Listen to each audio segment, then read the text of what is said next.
एक बार की बात है, एक आदमी महात्मा के पास गया और उनसे कहा कि मैं इतना दुखी किस लिए हूँ, क्या आप मेरे दुख का कारण बता सकते हैं। महात्मा ने कहा कि अपने आप को चीजों से जोड़ लेना और उन चीजों के प्रति आकर्षित होकर दौड़ना ही तुम्हारा सबसे बड़ा दुख का कारण है। वह व्यक्ति ने महात्मा की बात सुनकर कहा कि महात्मा जी, आपका बहुत बहुत धन्यवाद, आपने तो मेरी समस्या का बड़ी ही आसानी से समाधान कर दिया। मैं इतने दिनों से अपनी समस्या का समाधान ढूंढ रहा था। यह शब्द कहकर वह व्यक्ति वहाँ से चल दिया। महात्मा ने उसको जाते हुए देख कहा कि जाने से पहले पूरी बात तो सुन लो। लेकिन वह व्यक्ति ने जवाब दिया कि महात्मा जी, मैं आपका इशारा समझ गया हूँ और समझदार को इशारा ही काफी होता है। यह कहकर वह व्यक्ति वहाँ से चल दिया। 1 महीने के पश्चात वह आदमी फिर वापस महात्मा के पास आया। इस बार वह आदमी पहले से भी ज्यादा दुखी लग रहा था। वह व्यक्ति आकर महात्मा के पैरों में गिर गया और उनसे कहा कि महात्मा जी, मैंने आपके कहे अनुसार ही किया, लेकिन मुझे सुख नहीं मिला।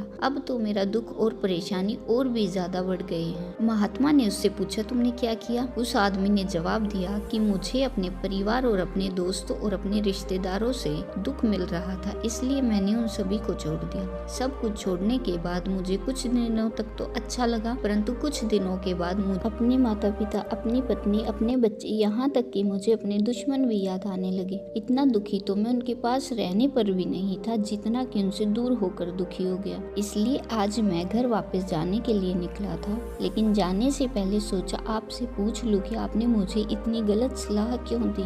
महात्मा उसकी तरफ देखकर मुस्कुराए और बोले, तुम अपने घर परिवार, दोस्तों और रिश्तेदारों को छोड़कर भाग गए। यह तुम्हारी गलत फहमी थी कि तुम उनको छोड़कर भाग गए, और असलियत में तो तुम उनको अपने साथ लेकर ही भाग रहे थे। उस आदमी ने महात्मा की बात सुनकर कहा कि महात्मा जी, मैं तो अपने साथ किसी को लेकर नहीं आया। महात्मा ने कहा कि जो चीजें हमें दुख देती हैं वह कहीं बाहर नहीं होती, और यहाँ तक कि जो चीजें हमें सुख देती हैं वह भी कहीं बाहर नहीं होती। यह परिवार वाले, दोस्त, रिश्तेदार, यह सब कहाँ बसते हैं? यह सब हमारे मन में बसते हैं। जब तुम अपने घर से भागे तो इनको अपने मन में साथ लेकर भागे, इसलिए तुम इनसे कहीं दूर नहीं गए। यह सब चीजें तुम्हारे मन में बसी। जब यह चीजें तुम्हारे मन में बसी हो, वह अगर आस पास हो तो वह जो दुख देती है वह हमें बहुत लगता है, लेकिन असल में वह दुख बहुत कम होता है। लेकिन जब हम इन चीजों से दूर हो जाते हैं या उनको छोड़कर भाग जाते हैं, तब मन इन चीजों को पाने के लिए फिर से प्रयास करने लगता है,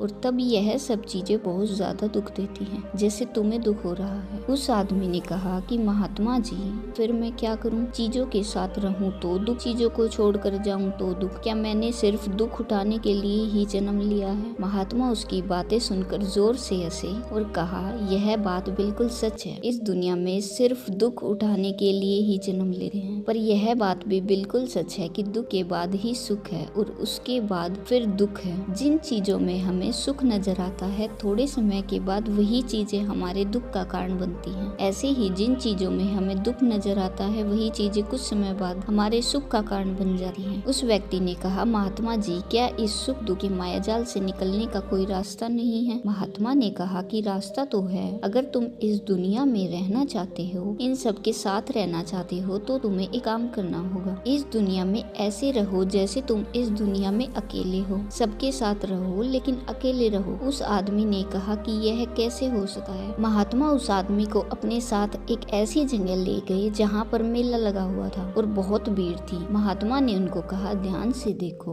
क्या तुम यहाँ किसी को जानते हो? उस आदमी ने चारों तरफ देखकर कहा कि नहीं, यहाँ तो कोई भी जान पहचान वाला नहीं है। महात्मा ने कहा, क्या तुम यहाँ अकेले हो? उस आदमी ने जवाब दिया कि हाँ महात्मा जी, मैं अकेला हूँ। महात्मा ने कहा कि नहीं, तुम यहाँ अकेले नहीं हो। उस आदमी ने कहा, हाँ आप सच कह रहे हो, मैं जल्दी से अपने घर जाना चाहता हूँ और अपने परिवार वालों से मिलना चाहता हूँ। वही सब लोग मेरे दिमाग में है। महात्मा ने कहा, अब तुम सब कुछ भूल कर अपनी आंखें बंद कर लो और अपना ध्यान यहाँ होने वाली आवाजों पर लगा दो। उस आदमी ने ऐसा ही किया, और जैसे ही उसने अपनी आंखें बंद की और सारा ध्यान वहाँ होने वाली आवाजों पर लगाया, उसे एकदम अकेला और एकांत महसूस हुआ। उसे ऐसा महसूस हुआ कि वह बड़ी भीड़ में भी अकेला है। सभी आवाजों पर ध्यान लगाने के कारण किसी भी आवाज का कोई महत्व नहीं रह गया था, बस आवाजें थी और वह था। उसने अपनी आंखें खोली और कहा, महात्मा जी, यहाँ तो मैं बिल्कुल अकेला हूँ। सब हैं, लेकिन फिर भी कुछ नहीं है। महात्मा ने कहा बस इसी तरह अकेला होना है। तुम्हें रहो सबके साथ लेकिन भीतर से अकेले रहो। साथ में सब हो लेकिन मन में कोई न हो। जिसने यह बात सीख ली उसको कभी दुख नहीं होते। उसे चीज दुखी नहीं कर सकती बल्कि वह हर चीज में आनंद की प्राप्ति करता है। उस आदमी को महात्मा की बात समझ आ गई और वहाँ से अपने घर के लिए चला गया। इस बात को हम लोग कितना समझे, जिन चीजों को हम हासिल करना चाहते हैं वह चीजें हमें तब तक दुख देती हैं जब तक हम उनको प्राप्त नहीं कर लेते, और जब हमें वह चीजें प्राप्त हो जाती है तब वह हमें फिर से दुख देती हैं कि कहीं हमसे वह चीजें छूट ना जाए। और वह चीजें छूटती हैं तो वही हमारे दुख का कारण बनती हैं। इनके जाने का दुख बहुत गहरा होता है। जीवन भर हम एक चीज को पकड़ते हैं और फिर दूसरी चीज को पकड़ते हैं, तीसरी चीज को पकड़ते हैं। इस तरह हम पीछे की चीजों को विदा करते रहते हैं। इसी तरह हम सुख को पकड़ते हुए दुख को पकड़े हुए चलते हैं। पर जिसने अकेला रहना सीख लिया, परिवार में, समाज में सब कुछ करते हुए आनंद की प्राप्ति करते हैं, सारे कार्यों को करता हुआ सुख में जीता है और आनंद से जीता है। इस कहानी से हमें यह शिक्षा मिलती है कि जीवन में खुश रहने के लिए आपको अंदर से अकेला रहना चाहिए, क्योंकि अंदर से अकेला रहने वाला इंसान ही सच्ची और आत्मिक खुशी प्राप्त कर सकता है।